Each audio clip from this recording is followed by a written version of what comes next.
கடல் தேவதைகளும் முத்துகளும். ஒரு காலத்துல ஆழமான நீலக்கடலுக்கு அடியில் ஜொலிக்கும் பவளப்பாறைகளுக்கு நடுவுல மினுமினுக்கும் முத்துக்களால் கட்டப்பட்ட ஒரு பிரம்மாண்ட அரண்மனை இருந்தது. அந்த அரண்மனையில் உலகத்திலேயே ரொம்ப அழகான கருணையோட ஆழ்கடலின் தேவதை இளவரசி நிலா வாழ்ந்து வந்தார். அவங்க கூந்தல் பச்சை நிற பாசியால பின்னி முத்துக்களால அலங்கரிக்கப்பட்டு இருக்கும். அவங்க சிரிச்சா கடல் அலைகள் கூட சந்தோஷமாக அசைந்து கொடுக்கும். நீலா தேவதைக்கு ஒரு மந்திர சக்தி இருந்துச்சு. அவங்க மனசார விரும்பினா ஒரு அழகான ஒளி வீசும் முத்துக்களை உருவாக்க முடியும். ஒவ்வொரு முத்தும் ஒரு கதையை சொல்லும்.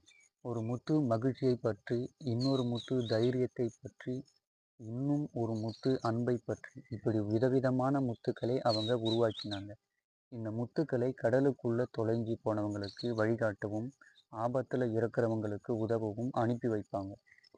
ஒரு நாள் நீலா தேவதை ரொம்ப சந்தோஷமாக இருந்தாங்க. ஏன்னா கடலுக்கு மேலே ஒரு தீவுல ஒரு சிறுவன் அவனோட பிறந்த நாளுக்கு ஒரு பொக்கிஷத்தை தேடிட்டு இருந்தான். அந்த பொக்கிஷம் வேற எதுவும் இல்லை, நீலா தேவதை உருவாக்கிய மிகப்பெரிய, இதுவரை யாருமே பார்த்திராத தங்க நிற முத்து. அந்த முத்தை அனுப்புறதுக்காக நீலா தேவதை தயாரானாங்க. அந்த முத்தை அவங்க தன்னோட குட்டி மீன் நண்பன் கண்ணாமூச்சி குட்டி கிட்ட கொடுத்து, கண்ணா, இந்த முத்து பத்திரமாக அந்த சிறுவன் கிட்ட கொண்டு போய் சேர்த்திடு. இது அவனோட வாழ்க்கையையே மாற்றும் அப்படின்னு சொன்னாங்க. கண்ணாமூச்சி குட்டி சந்தோஷமா வாளை அசைச்சுக்கிட்டு முத்தை தூக்கிட்டு மேலே கிளம்பிச்சு. ஆனால் கடலுக்கு அடியிலே ஒரு அசுர மீன் மட்டும் நீலாதேவதை பிடிக்காம இருந்துச்சு. அதோட பேரு கருப்பு அசுர மீன். அதுக்கு நீலாதேவதை கிட்ட இருக்கிற அந்த மந்திர முத்துக்கள் மேல ஒரு கண். எப்படியாவது அந்த முத்துக்களை அபகரிக்கணும்னு அது காத்துட்டு இருந்துச்சு. கண்ணாமூச்சி குட்டி முத்தை தூக்கிட்டு மேலே போயிட்டு இருக்கும்போது திடீர்னு ஒரு பெரிய கருப்பு நிழல் கண்ணாமூச்சி குட்டியை நோக்கி வேகமாக வந்துச்சு. அது வேற யாரும் இல்லை, கருப்பு அசுர மீன். அந்த முத்தை என்கிட்ட கொடுத்துரு அப்படின்னு சத்தமா கர்ஜித்தது. கண்ணாமூச்சி குட்டி பயந்து நடுநடுங்கி போச்சு. முத்து அதன் கையில் இருந்து நழுவி ஆழ்கடலின் இருண்ட பள்ளத்தை நோக்கி வேகமாக விழ ஆரம்பிச்சது. கருப்பு அசுர மீன் சத்தமாக சிரிச்சுக்கிட்டே அந்த முத்தை பிடிக்கிறதுக்கு வேகமாக பின்தொடர்ந்துச்சு. கண்ணாமூச்சி குட்டி என்ன செய்வதென்று தெரியாம திகைத்து போச்சு. ஆனா அந்த நேரத்துல ஒரு மின்னல் வேகத்தில் ஒரு ஒளிக்கீற்று முத்துவுக்கு கீழே வந்து அதை அப்படியே தட்டி பிடிச்சுக்கிச்சு. அது வேற யாரும் இல்லை, நீலாதேவதையோட உற்ற நண்பன் மந்திர மீன் ஸ்பார்க்கி. ஸ்பார்க்கி தன்னோட பளபளக்கும் செதில்கள்ல ஒளியை உமிழ்ந்து கருப்பு அசுர மீனோட கண்களை கூச வச்சுச்சு. இந்த வாய்ப்பை பயன்படுத்தி ஸ்பார்க்கி அந்த முத்தை எடுத்துக்கிட்டு கண்ணாமூச்சி குட்டியோட சேர்ந்து வேகமாக மேலே கிளம்பிச்சு. கருப்பு அசுர மீன் கோபத்துல சீறி அவங்களை விடாம துரத்த ஆரம்பிச்சு. என் முத்து, அதை நீங்க அபகரிக்க முடியாது அப்படின்னு கர்ஜிச்சது. ஆனா ஸ்பார்க்கிக்கு தெரியும், இந்த முத்தை எப்படியாவது அந்த சிறுவன் கிட்ட சேர்க்கணும்னு. அவங்க 2 பேரும் தங்களுக்கு தெரிஞ்ச எல்லா குறுக்கு வழிகள்லையும் பலவப்பாறைகளுக்கு இடையிலையும் ஆழ்கடல் குகைகளுக்குள்ளேயும் புகுந்து வேகமாக போனாங்க. ஒரு கட்டத்துல பெரிய கடல் சுழல் அவங்களுக்கு முன்னாடி வந்துட்டு. அந்த சுழல் எதையும் உள்ள இழுக்கும் அளவுக்கு பயங்கரமான சுத்திட்டு இருந்துச்சு. ஐயோ ஸ்பார்க்கி, நம்ம மாட்டிக்கிட்டோம் அப்படின்னு கண்ணாமூச்சி குட்டி கத்திச்சு. ஆனா ஸ்பார்க்கிக்கு ஒரு யோசனை தோணுச்சு. அது முத்தை தன்னோட வால் பகுதியில் இருக்கிற ஒரு ரகசிய பையில பத்திரப்படுத்திக்கிட்டு கண்ணாமூச்சி குட்டியோட சேர்ந்து அந்த சுழலுக்குள்ள தைரியமா குதிச்சுச்சு. கருப்பு அசுர மீன் அதிர்ச்சியில் உறைஞ்சு போச்சு. என்னது, சுழலுக்குள்ள குதிச்சுட்டாங்களா? அங்க போனா யாராலையும் திரும்பி வரவே முடியாதே அப்படின்னு நினைச்சிச்சு. அதுக்குள்ள சுழல் அடங்கி கடலின் ஆழத்துல ஒரு புதிய பாதை உருவாகி இருந்துச்சு. அந்த பாதையின் வழியா ஸ்பார்க்கியும் கண்ணாமூச்சி குட்டியும் ஒரு ரகசிய குகைக்குள்ள வந்தாங்க. அந்த குகை முழுவதும் இதுவரை யாருமே பார்த்திராத ஒளி வீசும் படிகங்களால் நிரம்பி இருந்துச்சு. அந்த குகையின் நடுவுல ஒரு பிரகாசமான ஒளி வீசும் ஒரு நீர்ச்சுவர் இருந்துச்சு. அந்த சுவரை கடந்து தான் கடலுக்கு வெளியே போக முடியும். ஆனா திடீர்னு அந்த நீர் சுவருக்குள்ள இருந்து ஒரு மிகப்பெரிய நிழல் வெளிப்பட்டுச்சு. அது கருப்பு அசுர மீனை விடவும் பல மடங்கு பெருசாய் இருந்துச்சு. அதோட கண்கள் எரிமலை குப்பிகள் மாதிரி சிவந்து இருந்துச்சு. இங்கே, இந்த முத்து என் உலகம், அதை விட்டு தர மாட்டேன். அந்த குகை அதிர வைத்த குரல் கேட்டதும் ஸ்பார்க்கியும் கண்ணாமூச்சி குட்டியும் ஒரு கணம் உறைந்து போனாங்க. நீர்ச்சுவருக்கு பின்னால் தோன்றிய உருவம் வெறும் நிழல் இல்லை, அது ஒரு பழம்பெரும் கடல் டிராகன். அதன் செதிகள் பாசி படிந்து கண்கள் 1000 வருட ரகசியங்களை சுமந்து சுவரோரம் இருக்கும் படிகங்களை விடவும் பிரகாசமாக மின்னிச்சு. இந்த முத்து, இது என் கட்டுப்பாட்டில் இருக்கும் சக்தி என்று டிராகன் கர்ஜித்தது. அதன் மூச்சுக்காற்று குகைக்குள்ளேயே ஒரு சிறு சுயலை உருவாக்கியது. ஸ்பார்க்கி அந்த பிரம்மாண்டமான டிராகனை பார்த்ததும் ஒரு கணம் தயங்கினாலும் அதன் கடமையை மறக்கவில்லை. நாங்கள் இந்த பொக்கிஷத்தை ஒரு சிறுவனிடம் சேர்க்க வேண்டும், இது நீலாதேவதையின் கட்டளை என்று தைரியமாக பதிலளித்தது. டிராகன் ஒரு நீண்ட மூச்சு இழுத்தது. நீலாதேவதையா, இந்த ஆழத்தில் அவளது சக்திகள் செல்லாது. இந்த முத்து என் குகைக்குள் நுழைந்து விட்டது, இது இப்போது என்னுடையது என்று சொல்லி தனது நீண்ட வலிமையான வாளை நீட்டி முத்தை ஸ்பார்க்கியிடம் இருந்து பறிக்க முயற்சித்தது. ஸ்பார்க்கி மின்னல் வேகத்தில் விலகி அந்த படிக குகையின் சிக்கலான வழிகளுக்குள் புகுந்து வெளியேற முயற்சித்தது. கண்ணாமூச்சி குட்டி ஸ்பார்க்கியின் முதுகில் தொற்றிக்கொண்டு அதன் சிறிய கண்களால் சுற்றுமுற்றும் பார்த்தது. ஸ்பார்க்கி இங்கிருந்து தப்பிக்க வழி என்ன என்று மெதுவாக கேட்டது. டிராகன் விடவில்லை. அதன் உடல் பெரிதாக இருந்தாலும் அது அதிசயமாக வளைந்து குகையின் குறுகிய வழிகளுக்குள் கூட துரத்தி வந்தது. அதன் பெரிய பற்கள் படிக சுவர்களை உரசின. ஒவ்வொரு அசைவும் குகைகளை அதிர வைத்தது. திடீரென டிராகன் ஒரு வேகமான பாய்ச்சலில் ஸ்பார்க்கிற்கு மிக அருகில் வந்துவிட்டது. அதன் வாய் அருகில் வந்துவிட்டது. திறக்க பயங்கரமான வெப்ப காற்று வெளியேறியது. ஸ்பார்க்கிக்கு தெரிந்தது, நேரமில்லை, இது ஒரு தற்கொலை முயற்சிதான். ஆனால் வேறு வழி இல்லை. அது தன் உடலில் இருந்த அனைத்து சக்தியையும் திரட்டி ஒரு பிரகாசமான ஒளி வெள்ளத்தை டிராகனின் கண்களை நோக்கி பாய்ச்சியது. டிராகன் கண்களை மூடி ஒரு நொடி திகைத்தது. அந்த ஒரு நொடி ஸ்பார்க்கிக்கு உயிர் நாடியான நேரம். அது தனது முழு பலத்தையும் பயன்படுத்தி முத்தை பத்திரமாக பிடித்து கொண்டு நீர்ச்சுவர் இருந்த திசையை நோக்கி மின்னல் வேகத்தில் பாய்ந்தது. கண்ணாமூச்சி குட்டி ஸ்பார்க்கியின் முதுகை பற்றி கொண்டு பயத்தில் கண்களை இறுக்கமாக மூடிக்கொண்டது. ஒரு பெரும் நீர்ப்பரப்பை கிழித்து கொண்டு ஒரு நொடியில் ஸ்பார்க்கி அந்த குகையை தாண்டி வெளியே வந்தது. வெளியே வந்ததும் அவர்கள் கண்டது ஒரு பிரம்மாண்ட நீல நிற ஒளியை பாய்ச்சும் கடல் நீர்ப்பரப்பைத்தான். அங்கேதான் கடலின் மேல் பகுதிக்கு செல்லும் வாயில் இருந்தது. ஆனால் அந்த வாயிலுக்குள் கீழே இன்னும் ஆபத்துகள் காத்திருந்தன. அரக்கத்தனமான சுறா மீன்கள் ஒரு கூட்டம் தங்களது கூர்மையான பற்களுடன் வட்டமிட்டு கொண்டிருந்தன. டிராகனின் ஒளிப்பிழம்பால் கண்கள் கூசிய கருப்பு அசுர மீனும் இந்த சுறா கூட்டத்துடன் சேர்ந்து கொண்டது. இப்போது ஸ்பார்க்கிக்கும் கண்ணாமூச்சி குட்டிக்கும் முன்னால் பல அடுக்கு ஆபத்துகள். ஸ்பார்க்கி, நம்மளால இருந்துட்டு எப்படி தப்பிக்க முடியும் என்று கண்ணாமூச்சி குட்டி நடுங்கிய குரலில் கேட்டது. சுறா மீன்கள் வேகமாக அவர்களை நோக்கி வரத் தொடங்கின. ஸ்பார்க்கிக்கு தெரிந்தது, இது வெறும் வேகம் போதாது, ஒரு யுக்தி வேண்டும் என்று. அது தன் வால் பகுதியை வேகமாக ஆட்டி கடலின் அடியில் இருந்து மணல் புழுதி மேகத்தை கிளப்பியது. கடல் நீர் முழுவதும் கலங்களாக மாறியது. சுறா மீன்களுக்கு எதுவும் தெரியவில்லை. இந்த வாய்ப்பை பயன்படுத்தி ஸ்பார்க்கி முத்தை பத்திரமாக பற்றி கொண்டு சிறு சிறு பவளப்பாறைகளுக்கு இடையில் புகுந்து வளைந்து நெளிந்து மேலே உள்ள வெளிச்சத்தை நோக்கி நீந்தியது. அந்த சிறுவன் தன் பிறந்த நாளுக்கு காத்திருக்கும் அதே கடற்கரையில் சூரிய ஒளி அழகாக பிரதிபலித்து கொண்டிருந்தது. ஸ்பார்க்கியும் கண்ணாமூச்சி குட்டியும் அந்த சுறா கூட்டத்திடம் இருந்து தப்பித்து ஒரு வழியாக கடலின் மேல்பரப்பை நெருங்கின. அந்த முத்து இன்னும் பிரகாசமாக ஜொலித்தது. அதன் தங்க நிற ஒளி நீரின் அடியில் இருந்து இருளை கூட விரட்டியது. அவர்கள் மேலெழுந்த தருணம் கடற்கரையில் அந்த சிறுவன் கையில் வலைப்பையை வைத்து கொண்டு கடலை பார்த்து கொண்டிருந்தான். அவனுக்கு தெரியாது எவ்வளவு பெரிய சாகச பயணம் செய்ய ஒரு மந்திர முத்து அவனை நோக்கி வந்து கொண்டிருக்கிறது என்று. ஸ்பார்க்கி தனது கடைசி சக்தியையும் திரட்டி முத்தை அந்த சிறுவனிடம் வலைப்பையை நோக்கி வீசினான். முத்து பளபளக்கும் ஒளியுடன் நீருக்கு வெளியே வந்து சரியாக அந்த சிறுவனின் வலைப்பையில் விழுந்தது. சிறுவன் ஆச்சரியத்தில் கண்களை அகல விரித்தான். அவன் கண்டது வெறும் முத்து அல்ல, ஒரு மந்திர முத்து, ஒரு அற்புதமான பொக்கிஷம். அந்த முத்தின் ஒளி அவனது கைகளை கடந்து அவன் நெஞ்சை தொட்டதும் ஒரு விசித்திரமான சக்தி அவன் உடலுக்குள் பாய்ந்தது. அது ஒரு விதமான மகிழ்ச்சியான உணர்வு, ஒரு துணிச்சலான உணர்வு. அவன் முத்தை பத்திரமாக எடுத்துக்கொண்டு தனது சிறிய குடிசைக்கு ஓடினான். அந்த முத்து இரவில் கூட மங்காத ஒளியுடன் பிரகாசித்தது. சிறுவனுக்கு அந்த முத்தை பார்த்ததும் ஒரு யோசனை தோன்றியது. இந்த முத்து இவ்வளவு அழகாக ஒளியை தருகிறது. இதை வைத்து என் கிராமத்தில் உள்ள இருட்டை போக்கலாமே என்று நினைத்தான். அவன் வாழ்ந்த கிராமத்தில் மின்சாரம் இல்லை. இரவில் எல்லாமே இருண்டு போய்விடும்.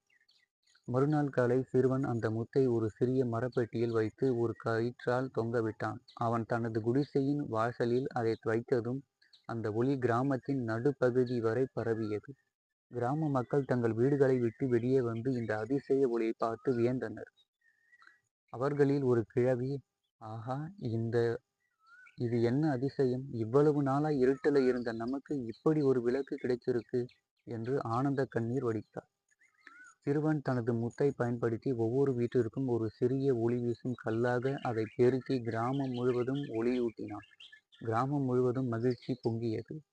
குழந்தைகள் இரவு முழுவதும் விளையாடினார்கள். பெரியவர்கள் வெளிச்சத்தில் கதைகள் பேசினார்கள். ஆனால் இந்த மகிழ்ச்சி நீண்ட நாள் நீடிக்கவில்லை. இந்த மந்திர முத்தை பற்றி கடற்கொள்ளையர்களின் தலைவனான இருண்ட கடல் யாக் என்பவனுக்கு செய்தி எட்டியது. அவன் தன் கொள்ளைக்கார கூட்டத்துடன் அந்த கிராமத்திற்கு வந்தான். அவனுக்கு அந்த முத்தின் மந்திர சக்தி தெரியும். அந்த முத்தை எங்களிடம் கொடுங்கள், இல்லையே உங்கள் கிராமத்தை அழித்து விடுவோம் என்று கடல் யாக் கர்ஜித்தான். கிராம மக்கள் பயந்து நடுங்கினர். முத்தை இழந்தால் மீண்டும் இருட்டு வந்துவிடும், ஆனால் முத்தை கொடுக்காவிட்டால் கிராமமே அழிந்துவிடும் என்று. இருண்ட கடல் யாக் தன் கொள்ளைக்கார கூட்டத்துடன் கிராமத்தின் நடுவில் நின்றான். அவனது முரட்டுத்தனமான முகம் கிராம மக்களை இன்னும் பயமுறுத்தியது. என்னடா பசங்களா, முத்தை தரீங்களா இல்ல உங்க கிராமத்தை சுக்குநூறா உடைக்கட்டுமா என்று ஒரு பெரிய வாளை உயர்த்தி மிரட்டினான். கிராம மக்கள் ஒருவரையொருவர் பார்த்தார்கள். பயத்தில் பேசக்கூட நாக்கு வரவில்லை. அப்போது அந்த சிறுவன் தைரியமாக முன்னே வந்தான். அவனது கைகளில் அந்த தங்க நிற முத்து மங்கலான ஒளியுடன் ஜொலித்தது. இந்த முத்து எங்கள் கிராமத்தின் ஒளி, இதை நான் தரமாட்டேன் என்று உறுதியாக சொன்னான். கடல் ஜாக் கேலி செய்து சிரித்தான். சின்ன பையா, உன்னால என்ன செஞ்சிட முடியும் என்று கேலி செய்து சிரித்தான். சிறுவன் பயப்படவில்லை. அவனுக்கு தெரியும், இந்த முத்து வெறும் ஒளி மட்டுமல்ல, அது நீலாதேவதை அளித்த நம்பிக்கையின் அடையாளம் என்று. அவன் அந்த முத்தை உயர்த்தி பிடித்தான். அந்த நொடி முத்திலிருந்து ஒரு மந்திர ஒளிக்கீற்று கிளம்பி நேராக இருண்ட கடல் ஜாக்கின் கண்களை நோக்கி பாய்ந்தது. கடல் ஜாக் வலியால் அலறினான். அவனது கண்களில் ஒரு பிரகாசமான ஒளி புகுந்து அவனது மனதை ஒரு நொடி தூய்மையாக்கியது. அந்த ஒளியில் ஜாக் ஒரு விசித்திரமான காட்சியை பார்த்தான். கடலுக்கு அடியில் நீலாதேவதை அழகிய முத்துக்களை உருவாக்கி அவற்றை ஆபத்தில் இருக்கும் உயிர்களுக்கு உதவுவதற்காக அனுப்பும் காட்சியை. ஒரு நிமிடம் அவனது மனதில் இருந்த பேராசையும் இருண்ட எண்ணங்களும் மறைந்து ஒருவித அமைதி பரவியது. ஆனால் அது ஒரு கணம் மட்டுமே. மறுநொடி அவன் பழையபடி கோபத்துடன் கண்களை திறந்தான். அது என்ன மாய ஒளி! என்னை ஏமாற்ற முடியாது என்று கர்ஜித்து தனது வாளை உயர்த்தி முத்தை நோக்கி வீசினான். ஆனால் அதே சமயம் வானத்தில் இருந்து ஒரு பெரிய நிழல் அந்த கிராமத்தின் மேல் பரவியது. அது ஒரு பிரம்மாண்டமான பறவை. அதன் சிறகுகள் மேகங்களை விட பெரிதாக இருந்தன. அந்த பறவை ஒரு நொடியில் கீழே இறங்கி வந்து ஜாக்கின் வாளை தட்டி விட்டு சிறுவனை தன் முதுகில் ஏற்றி கொண்டது. அந்த பிரம்மாண்ட பறவை அதன் வலுவான சிறகுகளை விரித்து வானில் மிக வேகமாக பறந்தது. அதன் சிறகுகள் தங்க நிறத்தில் மின்னின. கண்களில் அன்பு நிறைந்து காணப்பட்டது. சிறுவன் அதன் முதுகில் பாதுகாப்பாக அமர்ந்திருந்தான். முத்து அவனது கையில் பிரகாசித்து கொண்டிருந்தது. கொள்ளையர்களும் மற்றும் இருண்ட கடல் ஜாக்கும் அதிர்ச்சியில் உறைந்து போனார்கள். என்னது, ஒரு பறவையா? என் இரையை தூக்கிட்டு போவதா என்று ஆத்திரத்தில் கர்ஜித்து தன் ஆட்களை பார்த்து, விரட்டுங்கள், அந்த பறவையையும் முத்தையும் பிடியுங்கள் என்று கத்தினான். ஆனால் அந்த பறவையின் வேகம் அவர்களுக்கு எட்டவில்லை. அந்த பறவை சிறுவனை தூக்கி கொண்டு அடர்ந்த காடுகளை தாண்டி உயரமான மலைகளை கடந்து ஒரு மறைவான குகையை நோக்கி பறந்தது. குகையின் வாயில் கொடிகளாலும் படர்ந்த மரங்களாலும் மறைக்கப்பட்டிருந்தது. பறவை மெதுவாக குகைக்குள் இறங்கியது. உள்ளே ஒரு அழகிய நீரூற்று இருந்தது. அதன் நீர் வெள்ளி போல மின்னிற்று. சுவர்கள் முழுவதும் பழங்கால குறியீடுகளும் மர்மமான ஓவியங்களும் நிறைந்திருந்தன. சிறுவன் ஆச்சரியத்துடன் சுற்றி பார்த்தான். அப்போது பறவை மனித குரலில், பயப்படாதே குழந்தாய், என் பெயர் வான்புறா அலைவரி. நீலா தேவதைதான் உன்னை காப்பாற்ற என்னை அனுப்பி வைத்தார். உனக்கு ஆபத்து வரப்போகிறது என்பதை அறிந்து உன்னை காப்பாற்ற நான் வந்தேன் என்று சிறுவன் சிறுவனிடம் சொன்னது. ஒரு பறவை பேசுவதா என்று சிறுவன் திகைத்து பார்த்தான். இந்த முத்து சாதாரணமானது அல்ல. இது வெறும் ஒளியை மட்டும் தராது. உண்மையான நம்பிக்கையும் தைரியத்தையும் இது கொடுக்கும். ஆனால் அதை தவறானவர்கள் கையில் இருந்து பாதுகாக்க வேண்டும். இருண்ட கடல் ஜாக் சாதாரணமானவன் இல்லை. அவன் மந்திர சக்திகள் கொண்ட ஒரு கருப்பு மாயவதியின் அடிமை. அந்த மாயவதிதான் இந்த முத்துக்களின் சக்திகளை கைப்பற்ற பல காலமாக முயற்சி செய்து வருகிறான் என்று அலைவரிசை விளக்கினார். சிறுவன் முத்தை பார்த்தான். அப்போது நான் என்ன செய்யணும் என்று கேட்டான். அலைவரி, நீ இந்த முத்தின் உண்மையான சக்தியை கண்டறிய வேண்டும். உன்னுடைய கிராம மக்களை காப்பாற்ற நீதான் அந்த மாயவதியை எதிர்கொள்ள வேண்டுமா? ஆனால் அதற்கு கொஞ்சம் பயிற்சி தேவை. இந்த குகையில்தான் உனக்கான பயிற்சிகள் தொடங்கும். இங்கு நீ மன வலியையும் ஞானத்தையும் பெறுவாய் என்று சொன்னது. அந்த குகையின் மறுமுனையில் இருந்த ஒரு மங்கலான ஒளி தெரிந்தது.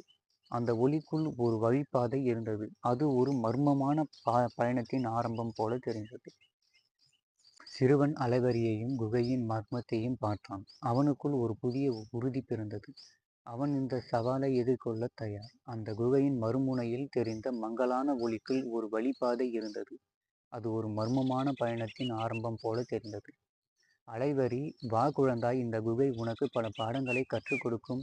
இங்கு நீ சந்திக்கும் ஒவ்வொரு சவாலும் உன்னை பலப்படுத்தும் என்று வழிநடத்தி சென்றான். முதலில் அவர்கள் ஒரு கண்ணாடி போன்ற நீல நிற தரையில் இருந்த பகுதியில் வந்தனர். தரைக்கு கீழே அழகான மீன்களும் பவள பாறைகளும் தெரிந்தன. ஆனால் அந்த தரைக்கு மேல் நடக்க முயற்சித்தால் திடீரென மறைந்து ஆழமான பள்ளங்கள் தோன்றும். அலைவரி, கவனமாக இரு. இங்கு உன் மனம் அலைப்பாய்ந்தால் கால்களும் தடுமாறும் என்று சொன்னது. அமைதியான மனதுடன் நடந்தால் மட்டுமே உன் பாதை நிலையாக இருக்கும் என்றார். சிறுவன் முத்தை பிடித்து கொண்டு மனதை ஒருமுகப்படுத்தி மெதுவாக நடக்க ஆரம்பித்தான். அவன் நடந்த ஒவ்வொரு அடியும் கவனத்தையும் நம்பிக்கையும் அதிகரித்தது. அடுத்து அவர்கள் ஒரு ஒளி எதிரொலிக்கும் குகைக்குள் நுழைந்தனர். அங்கே ஒவ்வொரு அசைவும் ஒவ்வொரு மூச்சும் கூட எதிரொலித்தது. இங்கு உன் கோபம், பயம், கவலை எல்லாமே பல மடங்கு எதிரொலிக்கும். நீ அவற்றை வெல்ல வேண்டும். உன்னுடைய உண்மையான எண்ணங்களை மட்டும் நீ வெளிப்படுத்தினால் எதிரொலிகள் உனக்கு வழிகாட்டும் என்று அலைவரி விளக்கினார். சிறுவன் தன் பயத்தை அடக்கி நம்பிக்கையான எண்ணங்களை மட்டும் மனதுக்குள் நினைத்து மெதுவாக நடக்க ஆரம்பித்தான். மெல்ல மெல்ல அந்த எதிரொலிகள் அடங்கி இனிமையான ஒலிகளாக மாறி அவனுக்கு வழிகாட்டின. இந்த பயிற்சிகள் அவனுக்குள் ஒரு புதிய சக்தியை உருவாக்கின. அவன் இப்போது வெறும் சிறுவன் இல்லை. அவன் மனதாலும் உணர்வுகளாலும் பலமானவன். அவனது கையில் இருந்த தங்க முத்து அவனது மன வலிமையை பொறுத்து மேலும் பிரகாசமாக ஜொலித்தது. மூன்றாவது மற்றும் மிக முக்கியமான பயிற்சி ஒரு இருண்ட ஆழமான பள்ளத்தில் இருந்தது. இது நம்பிக்கையின் பள்ளம். இங்கு நீ முத்தின் மீது கொண்ட நம்பிக்கைதான் உனக்கு வெளிச்சம். இருளை கண்டு நீ அஞ்சாமல் பள்ளம் இன்னும் ஆழமாகும். நீ தைரியமாக ஒரு அடியை எடுத்து வைத்தால் அந்த முத்து உனக்கு வழிகாட்டும் என்று அலைவரி சொன்னான். சிறுவன் ஒரு கணம் தயங்கினான். இது அவனது மிகப்பெரிய பலம். ஆனால் அவனது கிராம மக்களின் முகங்கள் ஒளியுடன் மகிழ்ந்த அந்த கணங்கள் அவன் நினைவுக்கு வந்தன. நான் பயப்பட மாட்டேன் என்று உறுதியாக கூறி அந்த தங்க முத்தை உயர்த்தி பிடித்து கொண்டு இருளில் ஒரு அடியை எடுத்து வைத்தான். ஆச்சரியம்! அவன் கால் வைத்த இடம் ஒரு தங்க பாலமாக மாறியது. முத்து மேலும் பிரகாசமாக ஜொலிக்க அந்த பாலம் படிப்படியாக நீண்டு இருண்ட பள்ளத்தின் மறுமுனை வரை சென்றது. சிறுவன் நம்பிக்கையுடன் அந்த பாலத்தின் மீது நடந்து சென்றான். மறுமுனையில் ஒரு பெரிய ஒளிக்கதவு இருந்தது. அதை திறந்ததும் அவர்கள் வெளியே வந்ததும் அவர்கள் ஒரு மிக பெரிய கடலின் நடுவில் இருந்தார்கள். சுற்றி எங்கும் கண்ணு கெட்டிய தூரம் வரை தண்ணீர். அலைவரி, நீ தயாராக விட்டாய் குழந்தாய். இப்போது நீ உன்னுடைய மிக முக்கியமான பயணத்தை தொடங்க வேண்டும். இருண்ட கடல் ஜாக், நீ நேலாதேவதையின் சக்தி வாய்ந்த முத்துக்களை பயன்படுத்தி கடலையும் நிலத்தையும் தன் கட்டுப்பாட்டில் கொண்டு வர ஒரு பெரிய திட்டத்தை தீட்டி வருகிறான். அவனை தடுத்து நிறுத்த நீ அவனது தளத்தை அடைய வேண்டும் என்றார். அவர்கள் ஒரு கண்ணாடி படகில் அமர்ந்தனர். அந்த படகு நீர் மீது சறுக்கி கொண்டு மர்மமான தீவுகளை நோக்கியது. அந்த தீவுகளில் ஒன்றில்தான் இருண்ட கடல் ஜாக்கின் மறைவிடமும் அந்த மாயாவதியின் இருண்ட சக்திகளும் இருந்தன. சிறுவனின் கையில் இருந்த முத்து ஒரு திசை காட்டி ஒளியை உமிழ்ந்து அவர்களுக்கு வழிகாட்டியது. நம்பிக்கையுடன் சிறுவன் தனது பயணத்தை தொடர்ந்தான். நாட்கள் நகர்ந்தன. அவர்கள் சென்று கொண்டிருந்த பாதை மெதுவாக இருண்டு கடலின் நிறம் அடர் பச்சையாக மாறத் தொடங்கியது. கடல் அலைகள் சீற்றத்துடன் எழுந்தன. இது இருண்ட கடல் ஜாக்கின் பிரதேசத்திற்குள் நுழைந்து விட்டதன் அடையாளம். தூரத்தில் ஒரு பெரிய கருமையான தீவு தெரிந்தது. அந்த தீவின் நடுவில் ஒரு கோரமான கோட்டை. அதன் கோபுரங்கள் வானத்தை குத்தி கொண்டிருந்தன. அதோ இருண்ட கடல் ஜாக்கின் கோட்டை என்றது அலைவரி. அதன் குரலில் எச்சரிக்கை தெரிந்தது. அவனுக்கு பின்னால் ஒரு சக்தி வாய்ந்த மாயவதி இருக்கிறான். அவன்தான் இந்த முத்துக்களை திருடி தன் கட்டுப்பாட்டில் கொண்டு வர நினைக்கிறான். அவன் பெயர் நிழல் சூனியக்காரன். நீலா தேவதையின் சக்தியைப் போலவே அவனுக்கும் சக்தி உண்டு. ஆனால் அது இருண்ட சக்தி. சிறுவனின் இதயம் வேகமாக துடித்தது. ஆனால் அவன் குகையில் கற்றுக்கொண்ட பாடங்கள் அவனுக்கு தைரியம் அளித்தன. அவன் முத்தை பிடித்து கொண்டான். அந்த முத்திலிருந்து ஒரு கதகதப்பான ஒளி அவன் உடலில் பரவி அவனுக்குள் ஒரு பெரும் ஆற்றலை கொடுத்தது. அவர்கள் கோட்டையை நெருங்கினார்கள். கோட்டையை சுற்றி பெரிய பெரிய சங்கிலிகளால் கட்டப்பட்ட பாறைகள் தொங்கின. படகு சங்கிலிகளுக்கு அடியில் இருந்து ஊடுருவி சென்றது. உள்ளே ஒரு கண்ணாடி போன்ற கடல் நீர் சுவர் இருந்தது. அந்த சுவரை கடந்துதான் கோட்டைக்குள் நுழைய முடியும். ஆனால் அந்த சுவர் முழுவதும் ஒரு விதமான கருப்பு பனி மூடியிருந்தது. அது ஒரு விதமான மர்மமான மந்திர சக்திகளால் காக்கப்பட்டிருந்தது. இந்த கருப்பு பனி நிழல் சூனியக்காரனின் பாதுகாப்பு மந்திரம். இதை முறியடிக்க நீ உன் நம்பிக்கையின் சக்தியை பயன்படுத்த வேண்டும் என்றது அலைவரி. சிறுவன் ஒரு ஆழ்ந்த மூச்சை இழுத்து முத்தை தன் நெஞ்சோடு அணைத்து கொண்டான். கண்களை மூடி தன் கிராமத்தின் ஒளியையும் நீலா தேவதையின் கருணையையும் அலைவரியின் வழிகாட்டுதலையும் நினைத்து பார்த்தான். அவனுக்குள் இருந்த ஒளிப்பிழம்பு முத்தின் ஒளியுடன் சேர்ந்து ஒரு பெரும் தங்க நிற பளபளப்பை உருவாக்கியது. அந்த பளபளப்பு கருப்பு பனியை துளைத்து சென்றது. மந்திர கண்ணாடி சுவர் திறக்க அவர்கள் கோட்டையின் மைய பகுதிக்கு வந்தனர். அங்கே ஒரு பெரிய இருண்ட மண்டபம். நடுவில் இருண்ட கடல் ஜாக் தன் கொள்ளைக்கார கூட்டத்துடன் நின்றிருந்தான். அவன் கண்களில் கோபமும் ஆத்திரமும் தாண்டவம் ஆடியது. அவன் கையில் ஒரு பெரிய மந்திர சக்தி வாய்ந்த வாள் இருந்தது. நீ வந்துட்டாயா சின்ன பையா? இந்த முத்து இங்கிருந்து போக முடியாது. நீயும் உயிருடன் போக முடியாது என்று கடல் ஜாக் கர்ஜித்தான். தனது வாளை உயர்த்தி சிறுவனை நோக்கி வந்தான். ஆனால் அதே சமயம் மண்டபத்தின் ஒரு மூலையில் இருந்து ஒரு மெல்லிய கொடூரமான சிரிப்பொலி கேட்டது. காத்திரு கடல் ஜாக், அந்த முத்து என் கைகளுக்குத்தான் சொந்தம் என்று அந்த சிரிப்பொலி கூறியது. அங்கிருந்த இருட்டில் இருந்து ஒரு உயரமான மெலிந்த உருவம் வெளிப்பட்டது. அதன் கண்கள் நெருப்பு துண்டுகள் போல மின்னின. அதுதான் நிழல் சூனியக்காரன்.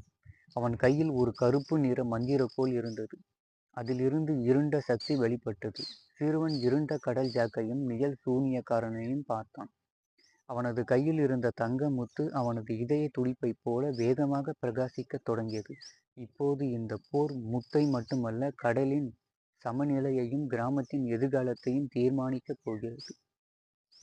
நிழல் சூனியக்காரன் தனது கருப்பு மந்திர கோலை உயர்த்தி அந்த முத்தின் சக்தி என் கைக்குள் வந்தே தீர வேண்டும் என்று கர்ஜித்தான். அவனது மந்திர கோலிலிருந்து கரும்புகை மண்டலமாக வெளிப்பட்டு மண்டபம் முழுவதும் பரவியது. இருண்ட கடல் ஜாக் ஒரு பெரிய சிரிப்புடன் சிறுவனை நோக்கி வாளை ஓங்கினான். உன்னால் எங்களை ஒன்றும் செய்ய முடியாது சின்னப்பையா என்று கர்ஜித்தான். சிறுவன் ஒரு கணம் கண்களை மூடினான். நீலா தேவதையின் கருணையையும் அலைவரியின் வழிகாட்டுதலையும் தனது கிராம மக்களின் நம்பிக்கையையும் நினைத்து பார்த்தான். குகையில் கற்றுக்கொண்ட பாடங்கள் அவனுக்குள் புதிய தைரியத்தை விதைத்தன. பெரும் சக்தியால் மட்டும் வெற்றி பெற முடியாது, புத்திசாலித்தனம் வேண்டும் என்று நினைத்தான். அவன் திடீரென ஒரு யுக்தியை பயன்படுத்த தீர்மானித்தான். இருண்ட கடல் ஜாக், நிழல் சூனியக்காரன், நீங்கள் இருவரும் ஏன் ஒரு முத்தை பிடிக்க சண்டையிடுகிறீர்கள்? உங்களுக்கும் நீலா தேவதை வேறு முத்துக்களை தரமாட்டாரா என்று சத்தமாக கேட்டான். நிழல் சூனியக்காரன் ஒரு கணம் தயங்கினான். என்ன உளறுகிறாய் சிறுவனே? நீலா தேவதைக்கும் எனக்கும் எந்த சம்பந்தமும் இல்லை என்று சொன்னான். ஓ அப்படியா? நீலா தேவதை அனைவருக்கும் உதவுபவர். அவருக்கு பேராசை பிடித்த உங்களுக்கும் என்ன தொடர்பு? சிறுவன் தனது வார்த்தைகளால் சூனியக்காரனை குழப்ப முயன்றான். கடல் ஜாக், சிறுவனே, என்னிடம் வாளை காட்டாதே. இந்த முத்து எனக்குத்தான் என்று மீண்டும் சீறினான். சூனியக்காரன் கடல் ஜாக்கை முறைத்தான். வாயை மூடு கடல் ஜாக், இந்த முத்து எனக்குத்தான் வேண்டும். இதன் உண்மையான சக்தி என் கைக்குள் வந்தால் நான் இந்த உலகத்தையே ஆள்வேன் என்று சொன்னான். அவர்கள் இருவரும் முத்தை பிடிக்க சண்டையிட்டு கொண்டிருந்த போது சிறுவன் ஒரு அதிரடியான காரியத்தை செய்தான். அவன் தன் கையில் இருந்த தங்க முத்தை வேகமாக மண்டபத்தின் நடுவில் இருந்த ஒரு பளிங்கு தூணை நோக்கி வீசினான். முத்து பளிங்கு தூணில் பட்டதும் ஒரு பிரகாசமான தங்க நிற ஒளி வெள்ளம் அந்த மண்டபம் முழுவதும் பரவியது. அந்த ஒளி நிழல் சூனியக்காரனின் கரும்புகை மந்திரத்தை அப்படியே உறிஞ்சியது. கடல் ஜாக்கின் கைகளில் இருந்த வாள் ஒளியின் தங்கத்தால் கீழே விழுந்தது. சூனியக்காரன் வலியால் துடித்தான். ஆ, இது என்ன சக்தி என்று அலறினான். அந்த ஒளி அவனது இருண்ட சக்திகளை உறிஞ்சி அவனை ஒரு பலவீனமான நிலையில் இறக்கியது. ஜாக் செய்வதறியாது நின்றான். அவன் ஒரு கணம் தன் கொள்ளைக்கார வாழ்க்கையை பற்றி யோசித்தான். பயம் அவன் முகத்தில் தெரிந்தது. சிறுவன் அந்த ஒளியின் நடுவே தைரியமாக நின்று ஒரு கணம் கண்களை மூடினான். அப்போது அவனுக்குள்ளே ஒரு மர்மமான குரல் கேட்டது. அது நீலாதேவதையின் குரல் போலிருந்தது. இந்த முத்து அன்பின் சக்தி. அதை நீ சரியாக பயன்படுத்தினால் எதையும் வெல்லலாம் என்று சொன்னது. சிறுவன் மீண்டும் கண்களை திறந்தான். அவன் கையில் இருந்த தங்க முத்து இப்போது முன்பை விடவும் 1000 மடங்கு பிரகாசமாக ஜொலித்தது. அந்த பிரகாசமான ஒளி வெள்ளம் மண்டபத்தை நிறைந்தது. நிழல் சூனியக்காரன் வலியால் துடித்தான். அவனது இருண்ட சக்தி மெதுவாக கரைந்து கொண்டிருந்தது. இருண்ட கடல் ஜாக் பயத்தில் நடுங்கி தன் வாளை எடுக்க மறந்து பின்வாங்கினான். இந்த காட்சி சிறுவன் குகையில் கண்ட ஒரு பார்வையை அவனுக்கு நினைவூட்டியது. அன்பின் சக்தி இருளை விளக்கும். சிறுவன் ஒரு முடிவுக்கு வந்தான். வெறுமனே அவர்களை தோற்கடிப்பது மட்டும் தீர்வாகாது. அவர்களுடைய உள்ளத்தில் இருக்கும் இருளையும் நீக்க வேண்டும் என்று அவன் நினைத்தான். அவன் தனது கையில் இருந்த முத்தை ஒளி வெள்ளத்தில் நடுவே உயர்த்தி பிடித்தான். நீங்கள் இருவரும் ஏன் இவ்வளவு கோபத்துடன் பேராசையுடனும் இருக்கிறீர்கள்? இந்த உலகம் பெரியது. இங்கு அனைவருக்கும் போதுமான செல்வம் உள்ளது என்று சொன்னான். அன்பால் மட்டுமே உண்மையான மகிழ்ச்சி கிடைக்கும் என்று உரத்த குரலில் சொன்னான். அவனது வார்த்தைகளையும் முத்தின் ஒளியும் ஒரு மந்திர சக்தி போல நிழல் சூனியக்காரனையும் இருண்ட கடல் ஜாக்கையும் ஒரு சுற்று வளைத்தன. அந்த ஒளியின் மத்தியில் அவர்கள் இருவரும் தங்களுக்குள்ளே ஒரு பிரதிபலிப்பை பார்த்தார்கள். அது அவர்களின் கடந்த காலத்தை, அவர்கள் செய்த தீய செயல்களை, அவர்கள் தொலைந்த அன்பை அவர்களுக்கு காட்டியது. நிழல் சூனியக்காரன் தனது கர்வத்தை ஒரு கணம் மறந்து தன் கையில் இருந்த கருப்பு மந்திரக்குலை கீழே போட்டான். அவனது கண்களில் இருந்து ஒரு சொட்டு தண்ணீர் வழிந்தது. அவனுக்கு தெரிந்தது, தான் இத்தனை காலமாக ஒரு இருண்ட பாதையில் பயணித்திருக்கிறான் என்று. இருண்ட கடல் ஜாக் தன் ஆட்களுடன் பயந்து பின்வாங்கினான். அவனுக்கும் முத்தின் ஒளியில் தனது பேராசையால் எவ்வளவு நல்லவர்களை தொந்தரவு செய்திருக்கும் என்பதை உணர்ந்தான். சிறுவனே, இந்த ஒளி என் மனதை, என் இருளை நீக்கியது என்று நிழல் சூனியக்காரன் தளர்ந்த குரலில் சொன்னான். அவனது முகம் மெதுவாக மாறத் தொடங்கியது. கோபமும் கர்வமும் மறைந்து ஒருவித அமைதி படர்ந்தது. அவனது கருப்பு உடை மெல்ல மெல்ல நீல நிறமாக மாறத் தொடங்கியது. இருண்ட கடல் ஜாக் சிறுவனை பார்த்து, நீ எங்களுக்கு ஒரு பாடத்தை கற்றுக் கொடுத்து விட்டாய். இந்த பேராசை, அது எங்களை குருடாக்கி விட்டது என்று தலைகுனிந்தான். அவனது கொள்ளைக்கார கூட்டமும் ஆயுதங்களை கீழே போட்டது. மண்டபம் முழுவதும் ஒருவித அமைதி நிலவியது. தங்க முத்தின் ஒளி இன்னும் பிரகாசமாக ஜொலித்தது. சிறுவன் தன் கையில் முத்தை பிடித்தபடி அந்த அமைதியான தருணத்தை பார்த்தான். கடலில் இருந்து ஒரு புதிய அலை இந்த மண்டபத்தின் சுவரில் பட்டு எதிரொலித்தது. அது நீலாதேவதையின் ஆசீர்வாதம் போல் இருந்தது. நிழல் சூனியக்காரன் தனது கருப்பு மந்திர கோலை கீழே போட்டு முத்தின் ஒளியில் தன் முகம் மாற ஒரு புதிய மனிதனாக காட்சியளித்தான். நான் இத்தனை காலம் இருளில் வாழ்ந்து விட்டேன். இந்த முத்து எனக்கு உண்மையான ஒளியை காட்டியது. இனி என் சக்தி நல்லவற்றுக்கு மட்டுமே பயன்படும் என்று சொன்னான். அவன் பெயர் இனி ஒளி சூனியக்காரன் என்று மாற்றிக்கொண்டான். இருண்ட கடல் ஜாக் தன் ஆட்களுடன் தலைகுனிந்து நின்றான்.